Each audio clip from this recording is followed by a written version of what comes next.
warahmatullahi wabarakatuh. Nah, terima kasih saya ucapkan kepada Bapak Ibu dan Guru yang saya hormati, Bu Mumun, Wakil Kepala Sekolah Bidang Humas, Pak Rizky Mulyawan, Wakil Kepala Sekolah Bidang Kesiswaan, dan serta Bapak Ibu semua rekan-rekan guru yang ada di SMA Negeri 8 Pandeglang. Baik Bapak Ibu semuanya, alhamdulillah pada kesempatan hari ini kita bisa berkumpul di tempat ini, dan pada hari ini saya akan sedikit untuk berbagi pengalaman, berbagi praktik baik, berbagi yang sudah saya dapatkan selama saya mengikuti pelatihan guru penggerak yang ada di modul 1. Nah, pembelajaran yang ada di modul 1 ini saya akan menjelaskan tentang diseminasi penerapan budaya positif yang ada di lingkungan sekolah, khususnya yang sudah saya terapkan di 1 bulan ini, karena di CGP ini baru 1-2 bulan dipelajari. Nah, diseminasi tentang penerapan budaya positif ini adalah tujuannya bagaimana kita bisa menerapkan nilai-nilai baik terhadap murid-murid kita di sekolah, mulai dari pembiasaan hal-hal baik, kemudian kebiasaan kelas, dan bagaimana cara kita penerapan terhadap siswa yang bermasalah, ya. Nah, jadi di sini di modul 1.4 ini adalah ini pengenalan modulnya ya, tentang budaya positif di sekolah. Modul ini membahas tentang pentingnya menciptakan budaya positif di lingkungan sekolah. Melalui modul ini akan dibahas cara-cara membangun interaksi harmonis antar warga sekolah yang tujuannya memang kembali pada siswa ya, untuk keberlangsungan siswa kita. Kemudian sebelum kita masuk ke materinya, mungkin ada beberapa yang sering menggelitik ya dalam keseharian kita di sekolah, interaksi kita dengan murid ya. Kadang-kadang ada siswa yang datang terlambat, cara penyikapan kita seperti apa ya. Kemudian ada siswa yang loncat kaget mungkin gitu kan. Kemudian cara penyikapan kita seperti apa? Apakah kita memberikan teguran, hukuman, atau sanksi bahkan ya. Nah, dalam hal ini ada pertanyaan pemantik bagi Bapak Ibu, setuju atau tidak setuju? Yang pertama nih, hukuman itu apakah dapat mendisiplinkan siswa? Setuju atau tidak setuju kira-kira? Setuju ya? Setuju. Kenapa alasannya coba? Bu, menurut kenapa hukuman itu dapat mendisiplinkan siswa? Mungkin ada efek jerah ya, dan juga ada sanksi sosial. Kalau ada hukuman dilihat sama orang lain, mungkin siswa akan merasa jerah, malu gitu, juga akan ada nggak mau sholat lagi atau nggak mau tetap gitu ya dia. Oke, terima kasih menurut. Jadi supaya ada pembelajaran ya kepada siswanya itu supaya menuju ke arah yang lebih baik. Nah, kemudian pertanyaan kedua nih, kira-kira pemberian hukuman itu dengan hal positif seperti membaca atau membersihkan halaman, yang membuang sampah kalau kita kadang-kadang ya, kemudian dapat meningkatkan disiplin siswa nggak kira-kira? Kalau dia datang terlambat, kita minta untuk membaca buku atau membaca Quran ya kalau di sekolah kita kan. Ya. Kemudian untuk membuang sampah misalnya, kira-kira itu dapat mendisiplinkan siswa nggak secara positif? Ya, bisa ya, karena itu apa namanya interaksi ya, tidak kesiangan lagi. betul ya. Ya silahkan Pak. Kalau misalnya sudah diberikan sanksi berupa bersama, tapi kalau tidak jelas-jelas gimana? Nah, itu perlu penindakan lanjutan ya. Misalnya setiap hari sudah kita berikan hukuman, memberikan sanksi, maka dan dia masih melakukan itu, maka kita perlu mengambil tindakan lanjutan. Tindakan lanjutan dengan cara apa? Salah satunya nanti akan kita bahas di sini, ada namanya segitiga restitusi. Cara penanganan siswa bermasalah dengan cara pendekatan dan pemahaman masalah yang dia hadapi sampai kita nanti menemukan solusi. Solusi itu yang muncul kalau mau diterapkan, kalau mau dipakai itu, bagaimana caranya solusi itu muncul dari dalam dirinya dia sendiri, dari siswa itu sendiri, supaya dia bisa memahami. Kalau kita yang menyodorkan tentang solusinya, kadang-kadang siswa nggak setuju ya dengan atau nggak sepakat dengan yang dia mau gitu. Jadi nanti ada pembahasan di segi restitusi itu, bagaimana cara penanganan siswa yang bermasalah yang solusinya itu muncul dari siswa itu sendiri. Nah, kalau seandainya dalam dirinya tidak ada, dengan apa? Kalau dalam dirinya tidak ada keinginan untuk berubah, harus ngapain lagi? Nah, ini salah satunya nih ya. salah satu tugas itu adalah memancing mindset positif siswa. Nggak mungkin setiap siswa itu dia tidak mau berubah ke hal yang lebih baik ya. Tapi kalau ada yang tidak mau berubah harus gimana? Tetap harus kita dekati, kita cari latar belakang permasalahan itu di mana, seperti apa. Jadi nanti kita cari latar belakang masalahnya dan kita cari solusinya bersama. Nanti akan ada bentuk kerjasama nantinya. Dari kesiswaan tentu saja akan menjadi puncak yang ini ya, siswa dan kepala sekolah. Tapi sebelumnya ada peran wali kelas dan peran guru BK di situ untuk mencari latar belakang kenapa sih siswa ini melanggar peraturan sekolah misalnya. Nanti akan dicarikan solusi bersamanya. Mungkin itu ya. Kemudian pertanyaan ketiga, nih, kira-kira memberi penghargaan itu dapat meningkatkan motivasi siswa nggak dalam belajar? Misalnya kita, ayo siapa yang dapat nilai 100 dapat beng-beng misalnya, atau penghargaan nilai gitu ya. Itu sangat menjadi pemantik ya, yang menurut saya menjadi pemantik bagi siswa untuk meningkatkan motivasi dia dalam belajar. Ya. Nah mungkin pertanyaan saya ini yang menjadi pemantik kita, yang menjadi salah satu landasan kita untuk bersama-sama mendorong siswa itu ke arah yang lebih baik. Selanjutnya ini adalah beberapa eksplorasi konsep yang akan nanti disajikan. Yang pertama itu ada disiplin positif dan nilai-nilai kebajikan universal ya. Nanti kita sama-sama akan belajar, sama-sama akan sharing bersama, akan diskusi bersama. Kemudian yang kedua ada teori motivasi ya, hukum penghargaan dan restitusi.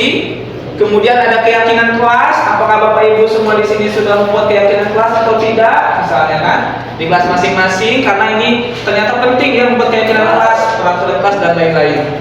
Kemudian ada kebutuhan dasar manusia dan dunia yang berkualitas ya.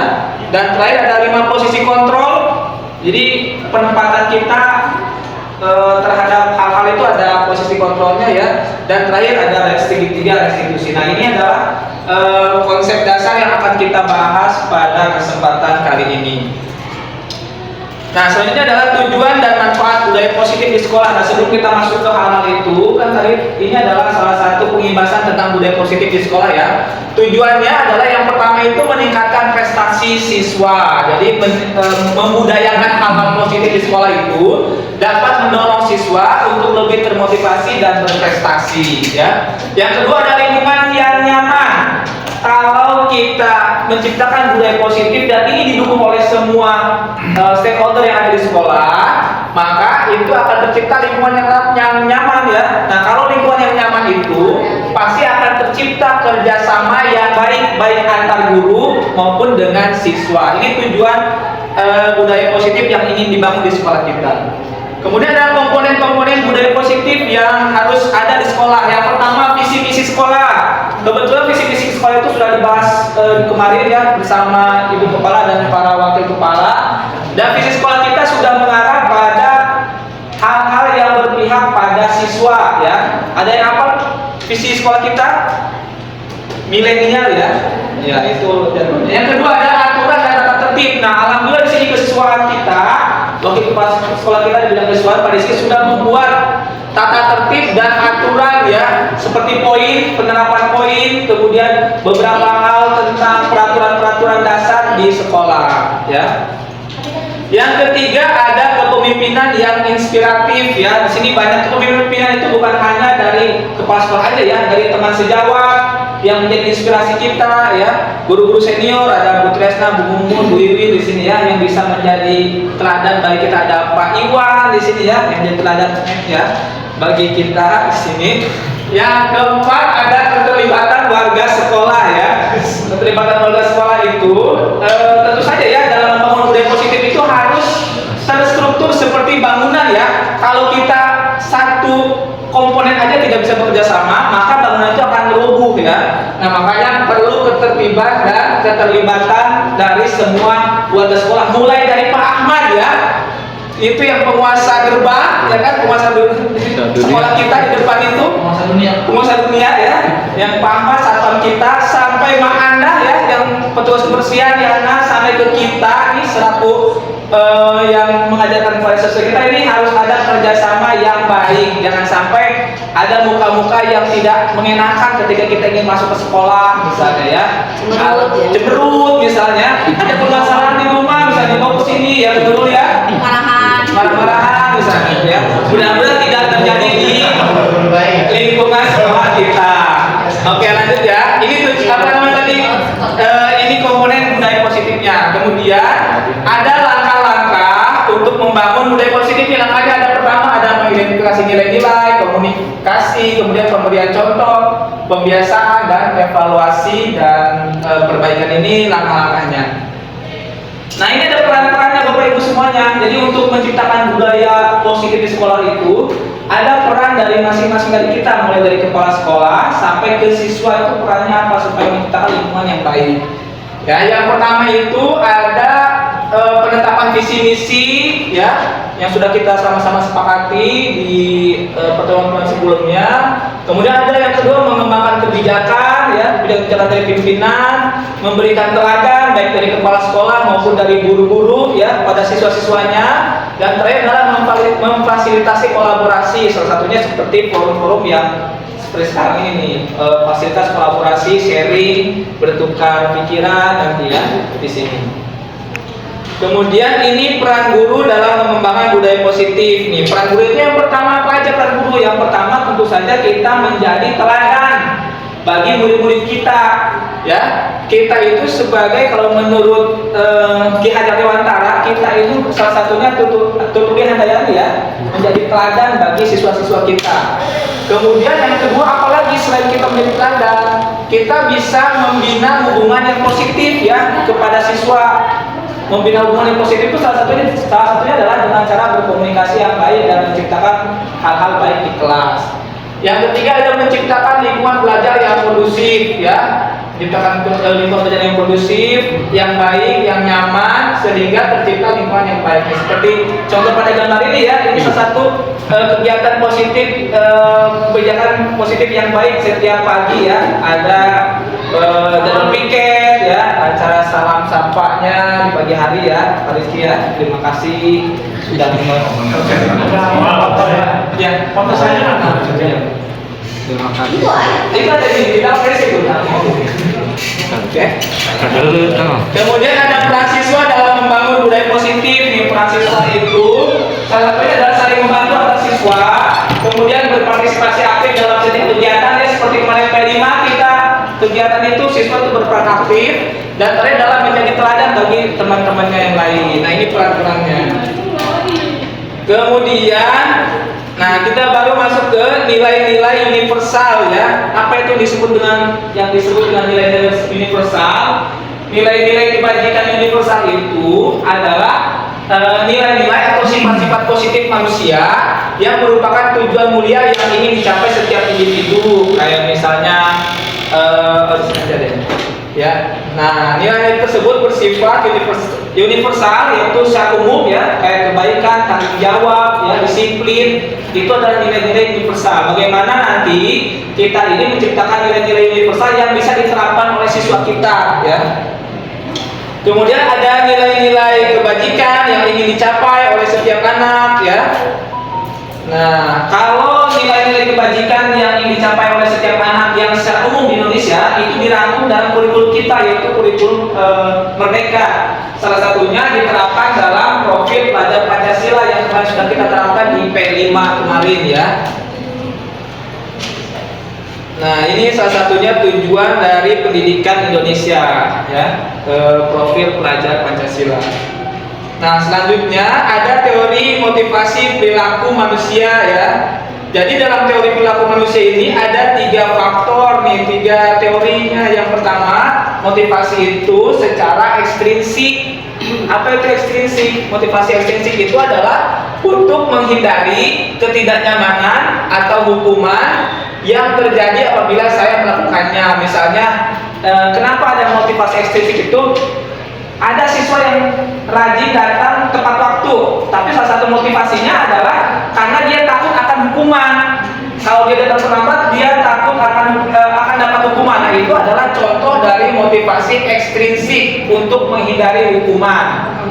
Kedua, motivasi ekstrinsik, ya.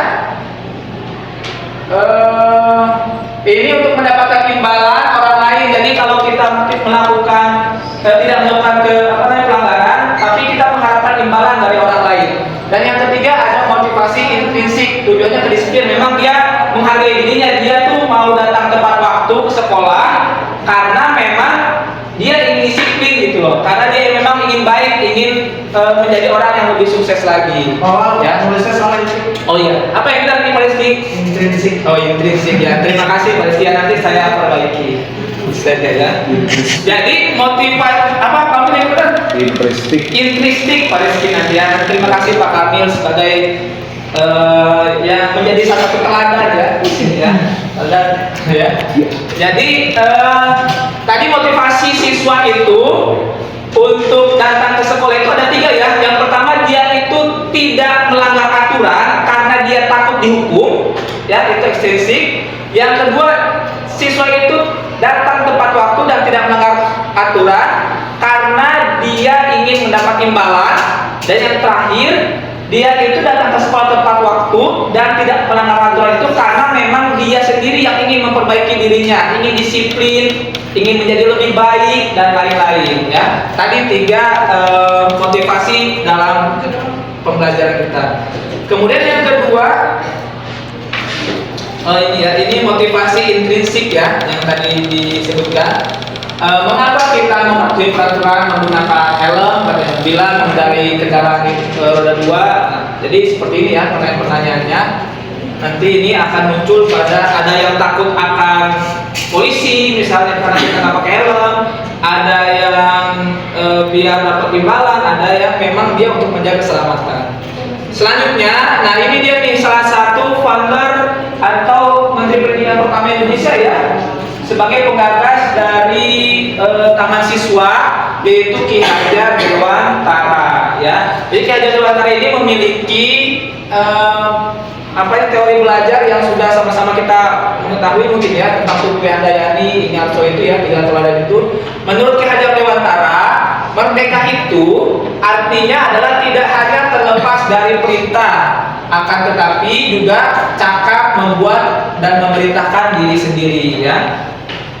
Nah kemudian dari Ki Hajar Dewantara inilah kita banyak belajar ya.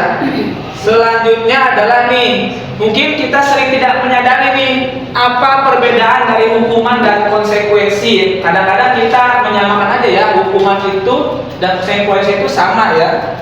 Nah ternyata ini nih salah satu perbedaannya nih antara hukuman dan konsekuensi. Kalau hukuman itu adalah sesuatu yang menyakitkan, yang harus terjadi. Pokoknya kamu terlambat, kamu harus ini, kamu harus ini. Kalau konsekuensi adalah sesuatu yang harus terjadi. Artinya ada kesepakatan yang sudah kita sepakati sebelumnya ya. Kalau hukuman bisa menghardik dan lain-lain.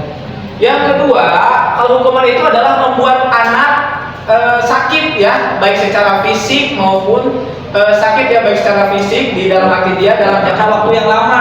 Itu hukuman. Entah dia menghardik dan lain-lain maupun secara fisik misalnya. Tapi kalau konsekuensi itu adalah membuat anak merasa tidak nyaman dalam jangka waktu yang pendek. Jadi perbedaan waktunya aja ya. Kalau yang hukuman itu dia melekat sakit hati misalnya ya. Kalau yang konsekuensi dalam jangka pendek aja karena sudah disepakati sebelumnya. Kemudian yang ketiga, ada anak itu membenci kedisiplinan, itu karena hukuman ya. Kalau konsekuensi itu anak menghargai disiplin, dia datang tepat waktu ya karena memang peraturannya harus datang jam 7 misalnya ya, dan dia tidak melanggar selain itu. Kemudian kalau hukuman itu ada sifatnya paksaan, sedangkan kalau konsekuensi itu adalah stimulus tanggapan ya. Kemudian kalau hukuman itu mendorong anak menyakiti diri sendiri ya. Kalau yang konsekuensi itu mendorong anak agar mudah menyesuaikan diri ya. Kalau hukuman itu kan memaksakan diri, biasanya dia menyakiti diri sendiri. Sedangkan kalau konsekuensi itu adalah mendorong dia untuk berubah ke arah yang lebih baik. Kemudian ada konsep diri yang buruk. Kalau yang konsekuensi itu adalah konsep diri yang baik ya. Kemudian ada anak belajar untuk menyembunyikan kesalahan kalau hukuman. Kalau yang konsekuensi itu anak belajar untuk mematuhi peraturan, jadi bukan menyembunyikan hukuman. Kalau kita tanya dia berbohong untuk menutupi kebohongan yang lain misalnya ya. Kemudian yang terakhir, kalau hukuman itu anak itu bisa marah, kemudian rasa bersalah, dipermalukan ya, merasa tak dihargai, itu salah satu bentuk hukuman. Tapi kalau konsekuensi itu ada anak kehilangan hak, dibuat tidak nyaman, diasingkan untuk sementara waktu. Jadi sifatnya hanya sementara waktu. Nanti lama-lama dia akan terbiasa dan dapat pelajaran dari situ. Nah, ini salah satu dari perbedaan antara hukuman dan konsekuensi. Nah, untuk lebih jauhnya lagi kita ambil contoh salah satu contoh kasus yang ada di kelas misalnya ya. Ini contoh kasus yang saya ambil dari ini aja ya, dari internet atau dari yang pengalaman yang sudah dipelajari. Yang pertama misalnya mencatat 5 kalimat misalnya, saya tidak akan terlambat. Mungkin guru zaman dulu nih kalau memberikan hukuman suka memberikan, coba kamu tulis nih, saya tidak akan terlambat 2 halaman misalnya, atau 100 baris misalnya. Nah, sebanyak 100 kali di dalam buku karena terlambat ke sekolah. Nah, kira-kira menurut Bapak Ibu, perintah ini hukuman atau konsekuensi?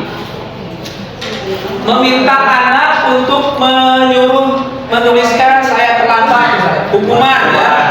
Nah, berarti ini yang adalah mencatat sebanyak 100 kali. iya, betul. Itu adalah salah satu bentuk hukuman. Kemudian yang kedua, lari mengelilingi lapangan basket 2 kali karena terlambat hadir ke sekolah. Untuk hukuman ya. Karena ini sesuai dengan yang tadi kita lihat itu ya. Kemudian yang ketiga, murid diminta untuk push up 15 kali. Hukuman apa konsekuensi Pak Ali? Hukuman ya. Nah, hukuman dikasih nih. Betul ya. Nah, yang keempat nih, coba perhatikan baik-baik. Menggantikan kertas tugas tengah yang telah dicoret-coret. Nah, ini konsekuensi ya. Nah, ternyata Bapak Ibu sini sudah mulai bisa memahaminya ya. Sudah jago-jago lah. Berkat pahala. Kemudian kelima, membersihkan tempat tumpahan air di meja tulis karena tersenggol pada saat belajar. Ini konsekuensi. Kenapa bisa konsekuensi? Karena yang dia lakukan kemudian dia bertanggung jawab akan hal itu. Nah, itu salah satu bentuk perbedaan antara hukuman dan tanggung jawab. Dibersihkan sendiri. Iya, betul. Dia kalau habis ada tumpahan kemudian dibersihkan sendiri itu bentuk konsekuensi. Benar, betul konsekuensi. Jadi dia menyadari kesalahannya dia dan dia mau bertanggung jawab, dan ini adalah salah satu tindakan yang tidak membekas dalam waktu yang lama. Dia cepat untuk diperbaikinya. Oke, ini konsekuensi ya. Kemudian yang kelima, murid disuruh untuk tidak mengenakan sepatu seharian di sekolah nih. Karena misalnya dia tidak mengenakan sepatu hitam. Ada siswa yang pakai sepatu putih. Kemudian kita ambil sepatunya dan siswa itu disuruh nyeker misalnya kan selama sekolah seharian, itu kira-kira hukuman apa konsekuensi? Ini? Hukuman. Iya, silakan. Nah, ini hukuman ya. Mungkin nanti kita bisa sama-sama cari kesepakatan dengan siswa bentuk seperti apa untuk memperbaiki kesalahan ketika siswa tidak memakai sepatu putih misalnya ke sekolah ya, dan lain-lain. Apakah memang dia nggak punya sepatu lagi misalnya, atau sepatunya seperti apa, kita bisa cari solusinya. Dan terakhir, lari mengelilingi lapangan basket 2 kali karena terlambat 10 menit untuk mengerjakan pelajaran PJOK. Misalnya ini salah satu nih. Dia disuruh mengelilingi lapangan basket karena dia telat datang pelajaran olahraga, pelajaran PFD. Ini bentuk hukuman atau konsekuensi? Ini adalah bentuk. Apa perbedaannya poin terakhir dengan poin kedua? Tuh. Hukuman apa konsekuensi? Coba yang terakhir. Perbedaannya apa nih? Poin kedua, lari mengelilingi lapangan basket 2 kali karena terlambat datang ke sekolah kesiangan. Sedangkan poin terakhir, lari mengelilingi lapangan karena terlambat pelajaran olahraga. Kira-kira apa? Tidak berjumpa. Nah, ada yang konsekuensi, ada yang hukuman. Kira-kira hukuman. Hukuman Baca apa konsekuensi? Hukuman ada lagi? Bingung ada hukuman. Nah, ternyata ini adalah salah satu bentuk konsekuensi ya. Ya, karena dia bentuknya salah satunya sesuai dengan bidangnya, karena dia kan pelajaran olahraga ya, pada saat itu pelajaran olahraga. Jadi sesuai, kecuali pelajaran geografi misalnya kan, atau pelajaran matematika misalnya. Kalau terlambat naik gunung misalnya. Oh, kalau itu masih bisa ya. Oke, jadi dari contoh-contoh ini saya sangat senang sekali ya, Bapak Ibu di sini sudah bisa memahami perbedaan antara pemberian hukuman dan pemberian konsekuensi ya, sudah bisa memahami di sini. Jadi kalau Pak pelajaran PMD olahraga misalnya dia meminta siswa untuk push up ketika datang terlambat atau tidak mengerjakan tugas, itu masih konsekuensi karena masih sejalur dengan olahraga. Kalau misalnya Bu Mumun suruh push up kan siswanya, itu baru nggak boleh ya, kecuali Bu Mumun diminta mengerjakan tugas atau diminta apa gitu ya. Kemudian nih udah ada sedikit pencerahan ya perbedaan antara hukuman dan konsekuensi. Nah selanjutnya, apa itu restitusi? Pernah dengar nggak kata-kata restitusi? Restitusi pernah dengar nggak? Kalau bukan prostitusi Pak Kamil ya, restitusi. Beda. Beda. Beda ya. Ini restitusi besar ya. Iya, ini restitusi. Ganti rugi. Ganti restitusi itu mah. Jadi restitusi adalah proses menciptakan kondisi bagi murid untuk memperbaiki kesalahannya. Ini restitusi nih. Jadi prosesnya ya, proses memperbaiki kesalahannya, nanti digali sampai dia menemukan solusinya ya. Sehingga mereka bisa kembali pada kelompok mereka dengan karakter yang lebih kuat. Jadi restitusi itu adalah proses dia menyadari kesalahannya dia. Kemudian restitusi ini juga merupakan proses kolaborasi ya, yang mengajarkan murid untuk mencari solusi untuk masalah mereka dan membantu murid berpikir tentang orang seperti apa yang mereka inginkan, mereka mau jadi apa gitu kan. Kemudian bagaimana mereka harus berbuat, solusi seperti apa yang mereka inginkan misalnya. Nah, itu adalah restitusi. Ya. Nah, nanti proses penanganannya ada di segitiga restitusi. Nanti saya akan putarkan video skenario dalam penanganan segitiga restitusi yang telah saya buat nanti ya. Kemudian, nah ini perbedaan tamparan tadi ada perbedaan hukuman dan konsekuensi. Nah ini ada lagi penanganannya restitusi. Nah kalau hukuman, misalnya contohnya itu adalah sesuatu yang menyakitkan yang harus terjadi, itu hukuman tuh, ya. Kalau konsekuensi sesuatu yang memang harus terjadi. Nah kalau restitusi itu adalah merupakan pilihan, mereka mau milih A atau milih B misalnya, itu adalah restitusi. Restitusi itu adalah proses pemilihan dari permasalahan itu sendiri. Kemudian kalau hukuman itu ada korban itu mendapatkan keadilan, sedangkan kalau konsekuensi korban itu bisa diabaikan. Ini salah satunya. Kalau restitusi itu korban mendapatkan ganti. Kemudian kalau hukuman, murid atau anak itu akan tersakiti, sedangkan kalau konsekuensi itu murid akan dibuat tidak nyaman, murid itu akan mendapatkan kekuatan dan lain-lainnya. Ini tabel perbedaan antara hukuman, konsekuensi dan restitusi ya. Sama nggak ada semacam solusi? Iya, restitusi itu adalah sama solusi, tapi yang munculnya dari siswa, dari yang pembuat masalah. Itu restitusi bedanya, bukan dari kita. Misalnya dia kesiangan, kita tanya nih, kenapa kamu kesiangan dan lain-lain, sampai nanti bagaimana cara kamu supaya kamu tidak kesiangan lagi. Nanti solusinya itu kan muncul dari dalam diri dia sendiri. Oh iya Pak, berarti saya harus bangunnya lebih pagi atau berangkat ke sekolahnya lebih pagi. Nah itu restitusi. Kalau hukuman ya memberikan hukuman aja, kalau konsekuensi ya kesepakatan, dan restitusi itu adalah solusi ya. Itu seperti yang tadi Bu sampaikan tadi ya. Nah selanjutnya, nah ini ya, ini salah satu identitas gagalnya ya. Kalau gagal itu dengan hukuman-hukuman tuh biasanya siswa jarang sekali yang ini ya. Kemudian kalau yang sukses itu dengan cara mendisiplinkan dengan konsekuensi dan restitusi. Ini sifatnya, kalau hukuman itu biasanya sifatnya itu akan negatif ke siswa. Kalau konsekuensi itu akan netral, sedangkan kalau restitusi itu pasti biasanya lebih besar pada hal-hal yang positif, hal-hal yang lebih baik. Jadi kalau ini ya, iya, kalau hukuman itu negatif, konsekuensi itu akan netral karena sesuai dengan aturan, dan kalau restitusi itu adalah positif, ya. Kemudian selanjutnya, nah ini keyakinan kelas nih, mungkin yang kadang-kadang kita sering lupakan ketika kita melakukan pembelajaran di awal-awal semester ya, atau di awal masuk kelas. Keyakinan kelas, sudahkah Bapak Ibu membuat keyakinan kelas? Apa itu keyakinan kelas? Ya, keyakinan itu adalah mengapa tidak membuat peraturan atau kesepakatan saja, mengapa harus ada keyakinan kelas? Apa perbedaan peraturan dengan keyakinan kelas? Apa kira-kira perbedaan antara peraturan dengan keyakinan kelas? Kalau peraturan, kalau dilanggar ada punishment-nya. Ada punishment, salah satunya itu betul ya, kalau dilanggar ada punishment-nya atau ada hal-hal yang harus mereka lakukan misalnya. Kemudian kalau kesepakatan kelas, apa kira-kira?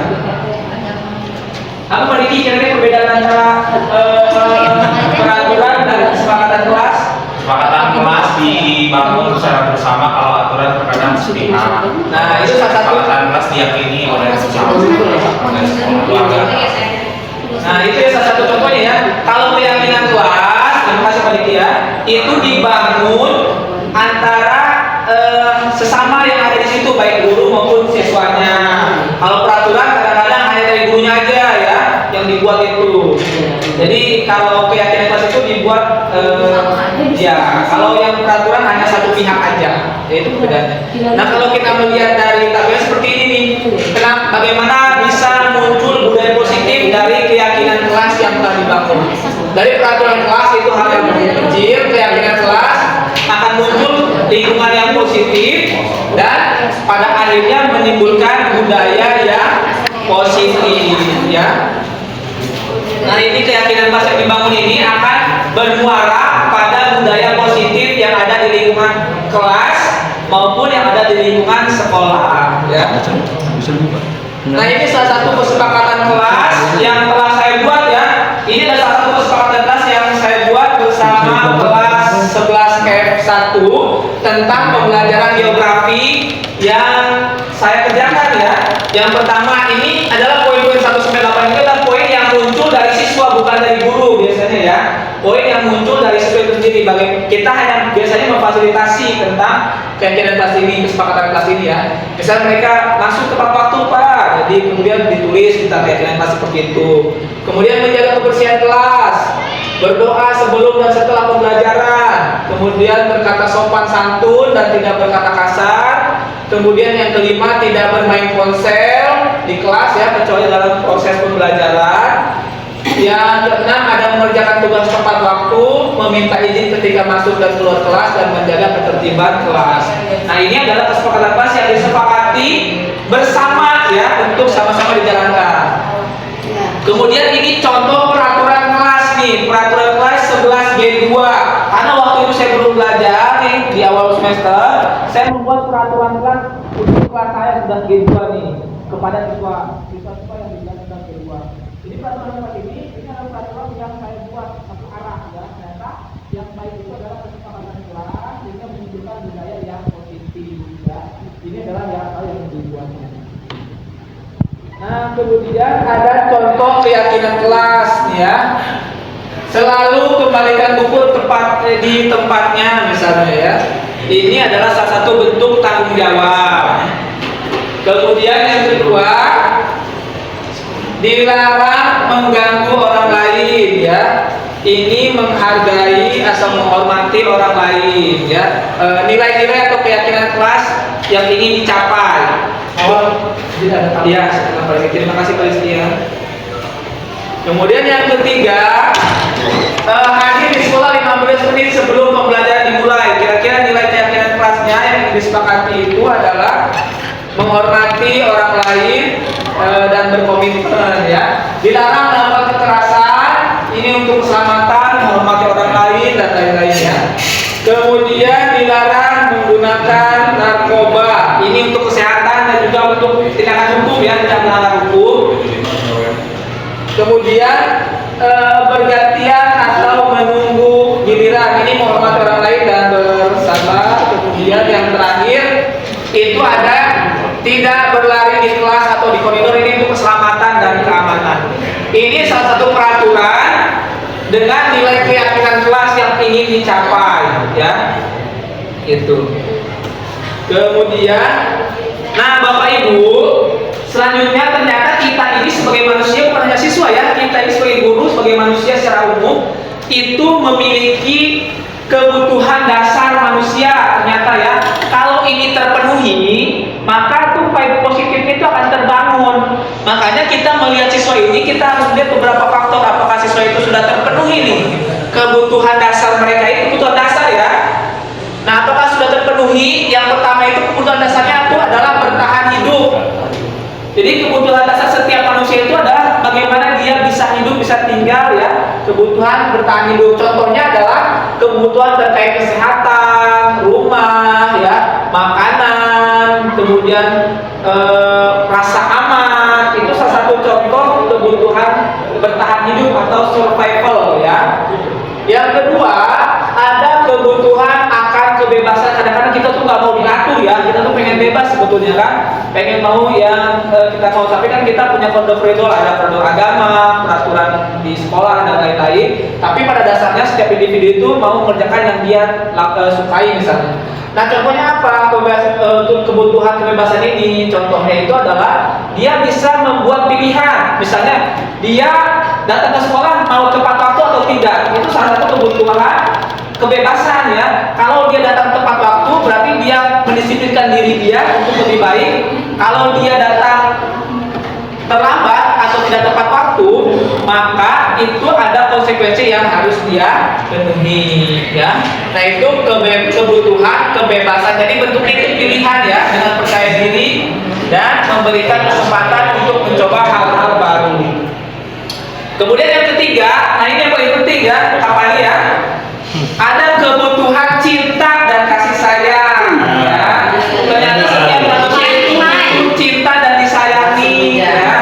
Kebutuhan itu yang apa ya? Nah, ternyata setiap manusia itu membutuhkan cinta, afeksi, ya, hubungan sosial yang erat dengan orang lain, ya, ingin diperhatikan, ingin menyayangi orang lain, ya. Satu aja tanggapan dia. Yang lain misalnya gitu. Kemudian seperti keluarga, seperti Pak Amin ini sudah berumah tangga kan, panen baru setahun yang lalu ya. Kemudian ingin berteman ya. Jadi cinta itu bukan hanya kepada pasangan nih kabarnya ya. Ada teman juga ya.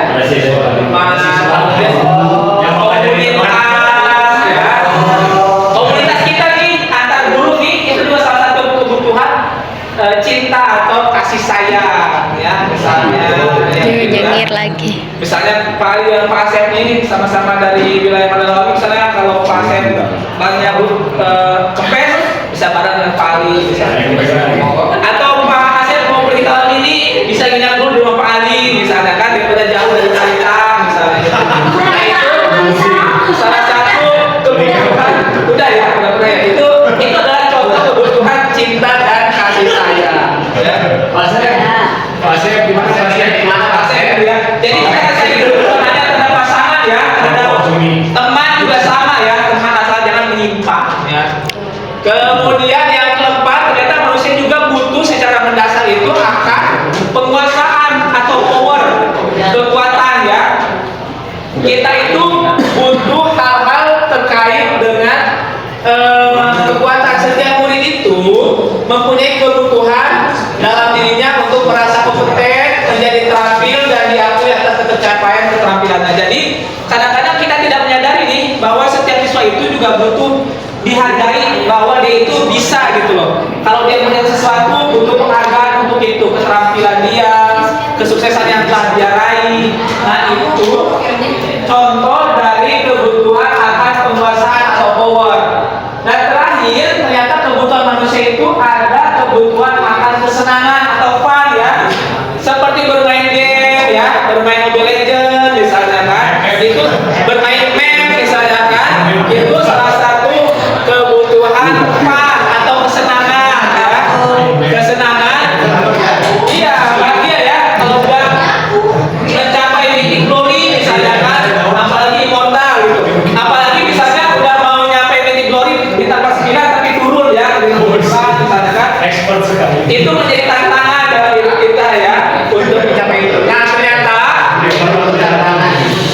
ternyata kebutuhan akan kesenangan itu kan beda-beda setiap orang ya. Ada yang orang itu senang dengan mengunjungi restoran atau kafe-kafe, nongkrong di kafe misalnya kan. Ada yang orang senang membaca buku, ada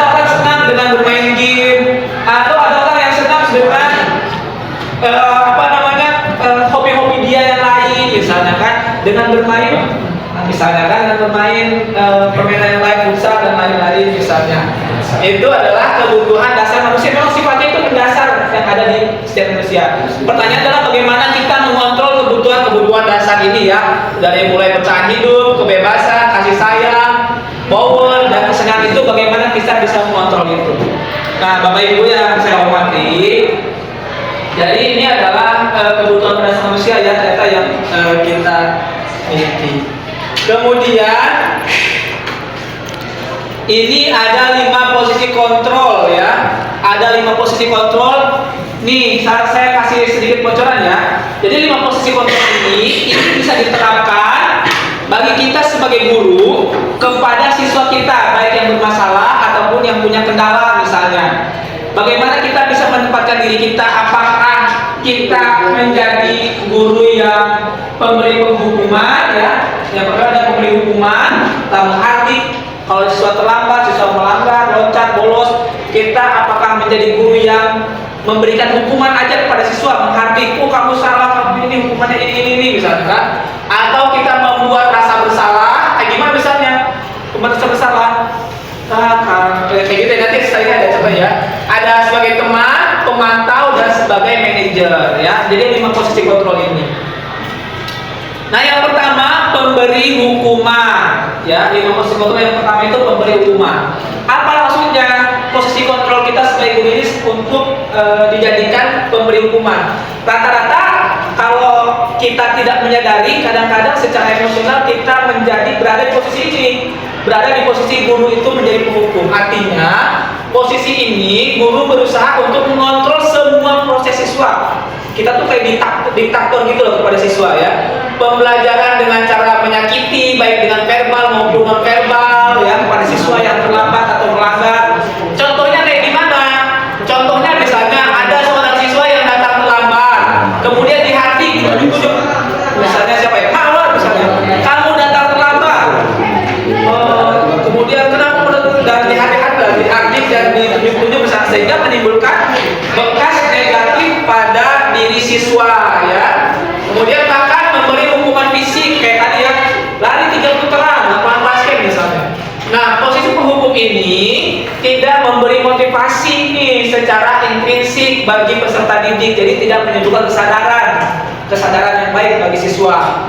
Justru menimbulkan rasa dendam dan rendah diri terhadap siswa, maka siswa itu bisa sakit hati ya kalau dia dihakimi, apalagi kalau di depan umum ya. Ini kadang-kadang kita tidak menyadari posisi penghukum ini ya. Itu yang posisi yang pertama. Mudah-mudahan kita bisa sama-sama saling mengevaluasi diri ya, terutama saya yang masih harus banyak belajar. Yang kedua ada pemberi rasa bersalah. Apa maksudnya pemberi rasa bersalah? Pemberi rasa bersalah itu adalah posisi guru berusaha mengontrol proses pembelajaran siswa dengan cara membebani rasa bersalah kepada siswa. Contohnya apa?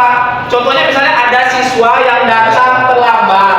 Guru itu menegur dengan mengungkapkan rasa kecewa dan sedih karena siswa itu datang terlambat misalnya. Mawar, kenapa kamu datang terlambat? Aku bapak ini kecewa gitu kan, karena Mawar datang terlambat. Bagaimana nanti bapak mempertanggungjawabkan kepada kepala sekolah? Jadi membebankan rasa bersalah itu kepada murid, itu adalah posisi pemberi rasa bersalah. Ya, kadang-kadang kita di sini. Nanti ada 5 posisi kontrol itu, yang bagus itu yang harus diterapkan yang mana, nanti akan ada di sini ya. Posisi ini tidak memberi motivasi secara intrinsik kepada siswa, malah justru menimbulkan rasa rendah diri dan sakit hati. Kenapa? Karena kita memberikan beban rasa bersalah kita kepada murid kita. Aduh, gara-gara Mawar datang terlambat, bapak kena teguran dari kepala sekolah misalnya, kayak gitu ya. Gara-gara kamu bolos nih, akhirnya bapak kena hukuman. Coba kalau kamu nggak bolos. Misalnya itu kata-kata seperti itu adalah posisi memberi rasa bersalah. Nah, yang ketiga nih, ini kadang-kadang yang banyak kita terapkan pada siswa SMA ya. Posisi sebagai teman ini ada bagusnya, tetapi ada hal yang kurang bagusnya juga ya, posisi sebagai teman. Bagaimana posisi sebagai teman ini seharusnya kita bisa tahu kondisi sebetulnya ya. Ada waktunya kita sebagai teman, ada waktunya kita sebagai manajerial nanti. Nah, posisi sebagai teman ini adalah guru bertindak menjadi teman bagi peserta didik, ya. Kemudian guru ini berusaha mengontrol layaknya teman, ya. Kadang-kadang kita memposisikan diri kita terhadap teman. Ini bagus, tapi dalam kondisi-kondisi tertentu, ya. Misalnya emang lagi santai, kondisi yang baik, gitu kan. Memposisikan kita terhadap teman nih. Kadang-kadang guru kita sesuai SMA, ya. Itu hampir sebaya dengan kita. Ini hal baiknya seperti itu, tapi hal yang kurang baiknya ketika kita ingin menerapkan peraturan-peraturan misalnya. Nah, contohnya adalah seorang siswa yang datang terlambat, guru menanyakan mengapa dia terlambat, kemudian meminta agar siswa itu datang tidak terlambat lagi. Posisi ini dianggap lemah, ya, dan tidak menimbulkan motivasi intrinsik. Jadi posisi sebagai ini dengan lemah, akhirnya nanti siswanya itu akan menganggap kita kayak kelas bayar aja, apalagi anak SMA, ya. Tapi pada momen-momen tertentu ini baik dilakukan sebetulnya, ya. Kemudian tidak menimbulkan motivasi intrinsik. Jika suatu saat siswa melakukan kesalahan, kemudian guru menegur dengan lebih keras, nih. Ini negatif nih. Kalau kita sama dengan teman nih, kalau ketika siswa itu melakukan kesalahan dan kita menegur dengan keras, ya, maka siswa itu akan merasa tidak nyaman bagi siswa tersebut. Jadi karena kita sudah dekat sampai dekat dengan siswa, menganggap siswa itu bestie misalnya kan. Nah, baiknya kita dekat dengan siswa, tapi negatifnya ketika siswa itu salah, kita tidak bisa menegur secara langsung atau menegur secara keras, ya, secara keras. Itu hal negatifnya. Nanti baiknya gimana? Kita bisa memix kan sebetulnya beberapa posisi ini, ya. Nah, posisi sebagai teman ini juga membuat siswa menjadi kurang mandiri karena kita dilayani, ya, diberikan informasi, kemudian dilayani. Oh ya udah sekian, mau minta izin dia, sini ibu tanda tangani, sini pak kami tanda tangani, atau sini pak Diki tanda tangani aja gitu, misalnya gitu, ya. Jadi diminta untuk hal-hal seperti itu, ya. Jadi kurang mandiri kepada siswanya. Ya, kemudian dia akan menganggapan bahwa setiap kesalahan itu atau kekurangan dia itu akan dibantu oleh guru. Ini sering terjadi kesalahan, ya. Kadang-kadang kita ketika rapotan, ya, kita sebagai wali kelas nih, saya misalnya sebagai wali kelas karena menganggap anak-anak kelas saya itu sebagai teman, akhirnya dibela mati-matian ketika kenaikan kelas, ya. Oh, anak saya itu udah baik, bagus itu. Nah, itu hal-hal yang kurang baiknya di situ. Makanya kita harus bisa menempatkan posisi kita sebagai guru, ya. Ini posisi ketiga baru juga, ya. Nah, posisi keempat ada posisi pemantau. Posisi pemantau itu adalah posisi guru sebagai hal atau orang yang mengawasi kegiatan pembelajaran peserta didik, ya. Mengawasi di sini adalah berdasarkan peraturan-peraturan yang telah disepakati. Jadi guru ini, posisi pemantau ini biasanya guru yang berpegang erat pada peraturan sekolah yang telah disepakati. Misalnya kayak keterlambatan, nih, ya, keterlambatan gitu. Nah, itu biasa posisi pemantau ini guru mengembalikan lagi pada peraturan yang telah disepakati. Contohnya apa? Contohnya misalnya seorang guru meminta siswa mengerjakan tugas. Apabila selesai dengan baik, maka siswa itu mendapat reward. Nah, hal ini cukup baik karena meningkatkan perilaku dengan motivasi eksternal. Ini pemantau, ya, kembali pada peraturan. Dan terakhir ada terakhir dari posisi kontrol, ya. Ada posisi sebagai manajer. Nah, ini yang paling baik, yang paling bagus, ya. Posisi manajer itu harusnya kita di sini nih, posisi sebagai manajer. Bagaimana dia bisa posisi sebagai manajer? Karena posisi ini mendorong siswa itu melakukan restitusi, melakukan tindakan atau mencari solusi dari kesalahan yang dia buat. Kita hanya mengarahkan tindakan-tindakan sesuai ini. Selanjutnya, nah ini materi-materi terakhir kita ada namanya segitiga restitusi. Nah, ini contoh segitiga restitusi, ya.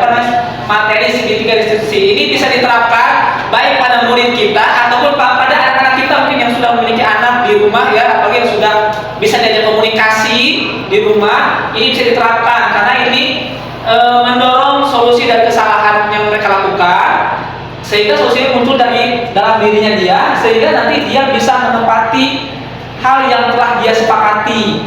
Nah, segitiga restitusi itu adalah bagaimana segitiga ini yang bisa dilalui untuk mencapai sesuatu. Restitusi adalah suatu metode yang digunakan untuk menanamkan disiplin positif ya pada murid sebagai bagian dari budaya positif di sekolah. Ya, ini menurut Dian Gosen ya dalam bukunya yang berjudul Restitusi. Nah, jadi ini adalah penerapan disiplin positif bagi siswa di sekolah ataupun kalau mau menerapkan di rumah misalnya ini bisa juga segitiga restitusi. Nah, kayak gini Bapak Ibu, gambar dari segitiga restitusi itu ya dimulai dari menstabilkan identitas. Jadi ketika anak salah itu jangan langsung dihardik ya. Kita harus stabilkan dulu, harus cooling down dulu anaknya ya. Seperti apa? Contohnya misalnya kalau dia melakukan kesalahan, jadi kita menyadarkan dia atau menstabilkan identitas. Setiap orang memang pasti pernah melakukan kesalahan gitu. Kemudian misalnya nggak ada orang yang sempurna memang mawar misalnya. Memang setiap orang itu pasti berbuat kesalahan misalnya. Tapi bagaimana kamu bisa memperbaiki dan lain-lainnya itu. Nah, bagaimana ketika ada anak yang kita panggil atau ada anak yang berbuat kesalahan, kita harus cooling down dulu, menstabilkan identitas. Kamu bukan satu-satunya yang pernah melakukan hal ini misalnya ya. Kalau dia bolos atau mencontek misalnya. Nah, setelah kita menstabilkan identitas, kita sudah cooling down, mereka tuh sudah terbuka kan. Kalau mereka berbuat kesalahan, kita panggil, otomatis mereka akan tertutup kan, akan mendefend dirinya sendiri gitu. Nah, kalau kita bisa menstabilkan identitas, mereka akan terbuka, akan mau cerita gitu. Makanya ini penting tahapan pertama ini, menstabilkan identitas dengan cara menyamakan dulu ya frekuensi kita dengan frekuensi murid itu. Kemudian yang kedua, setelah kita stabil identitasnya, kita akan memfasilitasi kebutuhan. Maksudnya apa? Fasilitasi kebutuhan itu adalah kesalahan dia dan lain-lain. Misalnya, ada nggak cara yang lebih baik misalnya untuk mendapatkan apa yang kamu butuhkan? Misalnya karena dia mencontek nih, kira-kira misalnya perbuatan itu baik atau tidak? Nah, itu salah satu contoh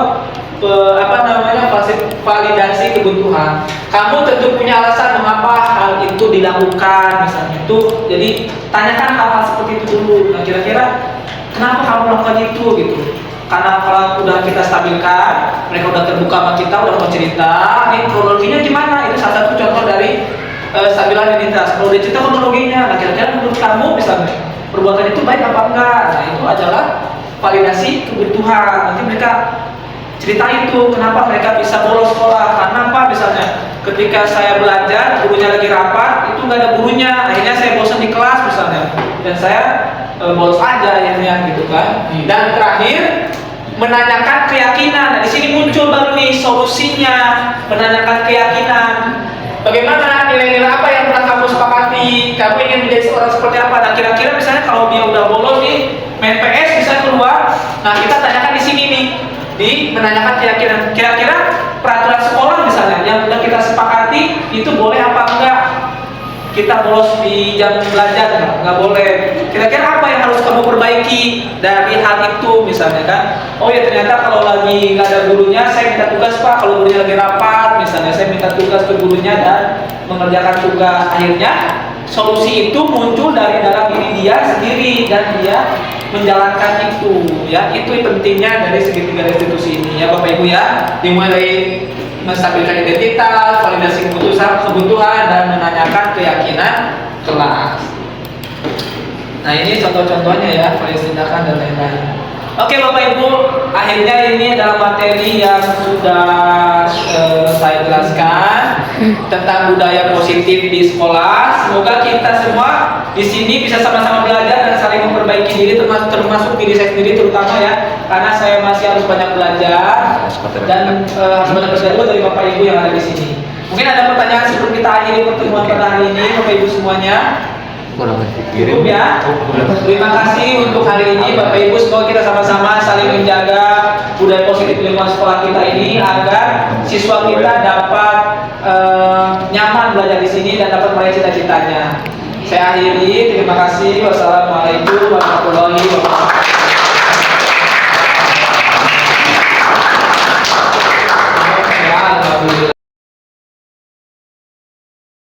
Warahmatullahi wabarakatuh.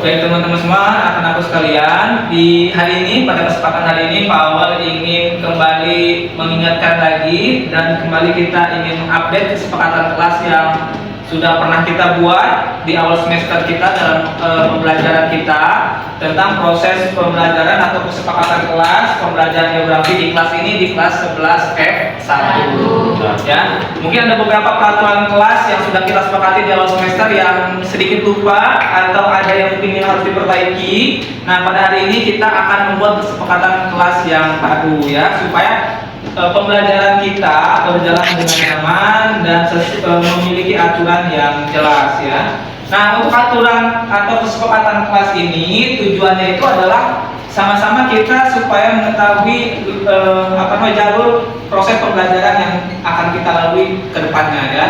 Nah, untuk kesepakatan kelas ini Pak Awal meminta itu usulan dari kalian ya, karena kan di sini sama-sama di kelas ya, usulan dari kalian terkait kesepakatan kelas yang akan kita hadapi. Silakan yang mau mengusulkan tentang kesepakatan kelas terkait pembelajaran geografi, nanti Pak Awal akan langsung tulis di sini. Boleh dari kalian supaya nanti ketika ada yang melanggar atau yang tidak sesuai dengan rule pembelajaran kita, ini sudah kita sepakati bersama. Silakan untuk kesepakatan kelas ini boleh kita sepakati. Untuk yang pertama apa? Kira-kira untuk kesepakatan kelasnya? Apa? Masuk tepat waktu ya. Ada lagi? Menjaga kebersihan kelas. Menjaga kebersihan kelas. Kemudian Berdoa sebelum dan setelah pembelajaran. berdoa sebelum dan setelah pembelajaran. Oke, ada lagi? Berkata sopan santun ya, dan tidak berkata kasar. Oke, ada lagi? Sudah? Cukup segini atau ada yang mau ditambahkan? Jadi cukup dulu atau yang lain ada yang mau ditambahkan? Ayo, apa lagi kira-kira? Produksi ini Pak. Apa? Iya, tentu saja tidak bermain ponsel di kelas kecuali ketika atau diperuntukkan untuk proses pembelajaran.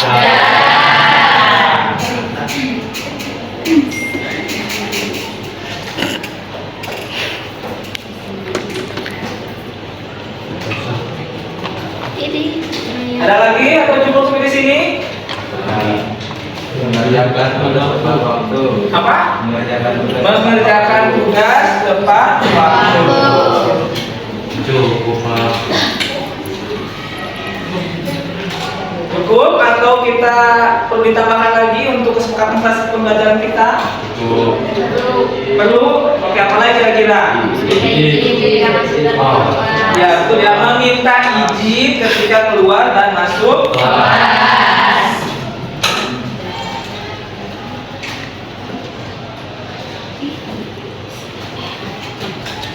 Cukup atau ada lagi? Ada lagi? Apa kira-kira? Menjaga ketertiban.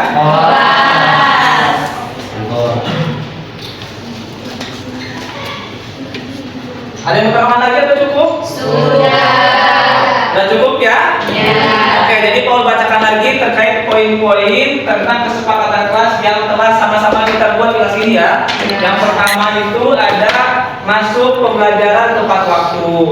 Kemudian menjaga kebersihan kelas. Berdoa sebelum dan setelah pembelajaran. Yang keempat ada berkata sopan dan santun dan tidak berkata kasar ya selama pembelajaran dan seterusnya sebelum dalam kelas ya. Kemudian yang kelima ada tidak bermain ponsel di kelas kecuali untuk proses pembelajaran ya. Kemudian mengerjakan tugas tepat waktu. Yang ketujuh meminta izin ketika masuk dan keluar kelas dan terakhir menjaga ketertiban kelas. Baik, untuk kesepakatan kelas ini semoga kita dapat menjalankannya selama proses pembelajaran.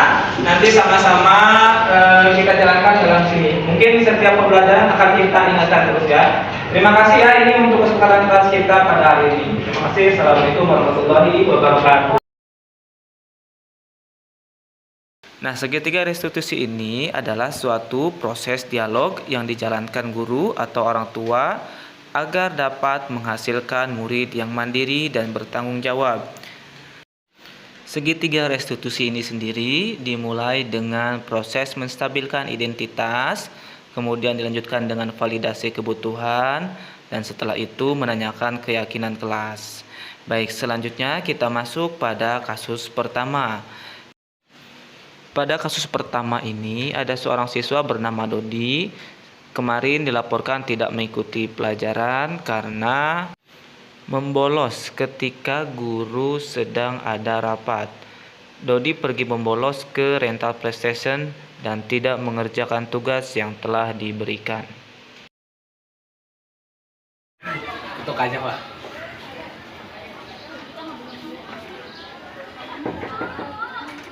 Assalamualaikum, Pak. Salam. Sini masuk dulu. Duduk dulu. Ya, Pak. Budi, kemarin Pak Awal dapat laporan. Nah, ketika guru-guru kemarin sedang rapat, itu Bapak dengar laporan bahwa kamu membolos dari kelas ya? Ya Pak, Nah, kemana kamu bolos kelasnya itu? saya pergi ke rental PS Pak. Baik, kamu pergi ke LPS ya. Setiap orang memang pernah melakukan kesalahan ya Budi ya. Nah, kira-kira menurut Budi ke rental PS itu apa sih manfaatnya? Ada manfaatnya apa enggak? Tidak ada Pak. Nah, lalu membolos itu yang kamu lakukan kemarin itu benar apa salah? Salah Pak, saya sudah melanggar peraturan yang membuat Bapak cemas dan juga bisa ditangkap Satpol PP kalau saya membolos Pak. Nah, kenapa kamu bolos sekolah, Dud? Kemarin kan saya bosan di kelas Pak. Kemudian ada teman saya untuk mengajak saya ke rental PS. Kemudian saya pun ikut. Nah, sekarang kamu udah sadar belum? Kira-kira apa kamu masih ingin membolos lagi? Sudah Pak, saya minta maaf dan saya tidak akan mengulangi hal tersebut. Oke. Baik, untuk kedepannya, Dud. Nah, bila guru-guru sedang rapat lagi, apa yang kira-kira akan kamu lakukan? Apakah kamu masih ingin pergi membolos lagi? Saya akan meminta tugas ke guru mata pelajaran Pak. Baik, mudah-mudahan ya dengan kejadian ini kamu bisa mengambil pelajaran dan tidak mengulangi kesalahan kamu lagi ya. Ya Pak, terima kasih. Ya, silakan boleh kembali ke kelas lagi ya dia. Mohon pamit ya Pak. Ya, berarti ya Dud. Assalamualaikum. Waalaikumsalam.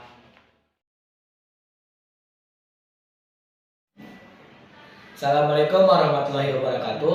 Siap, perkenalkan nama saya TB Dudianto dari kelas 10-6. Terima kasih buat Pak Awal yang telah menyadarkan saya dan telah memberikan tindakan dan saya tidak merasa terhakimi. Dan hal tersebut membuat perasaan saya lebih tenang dan nyaman dan dapat solusi dalam kejadian itu. Semoga kedepannya saya tidak melakukan kesalahan atau hal tersebut. Terima kasih.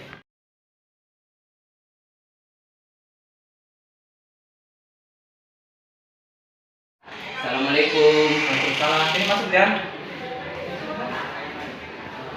Duduk Jan. Gimana ya, sehat? Sehat Pak. Ijal tau nggak kenapa Pak Awal panggil ke ruangan ini? Kemarin waktu ujian saya mencontek Pak.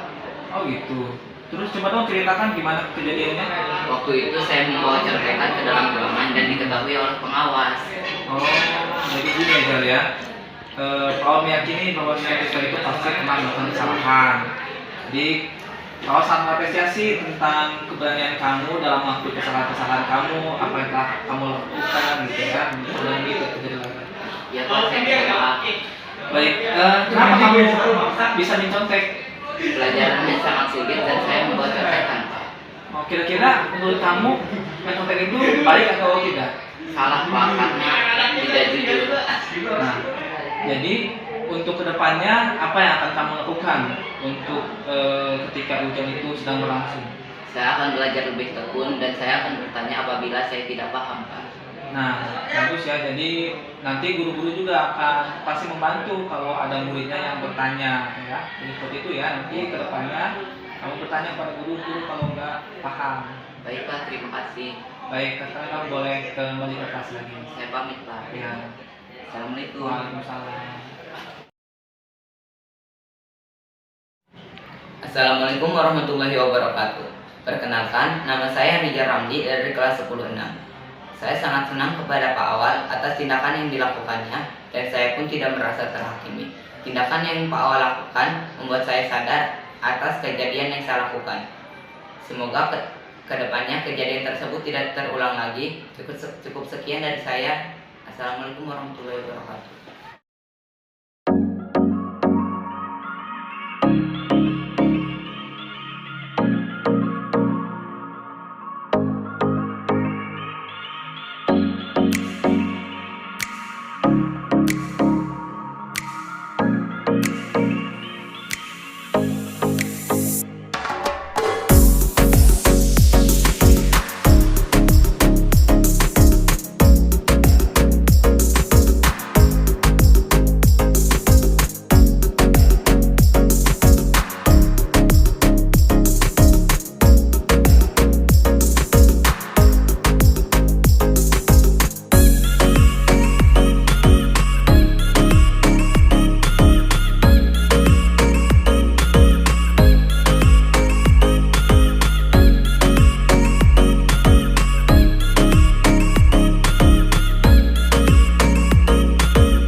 Thank you.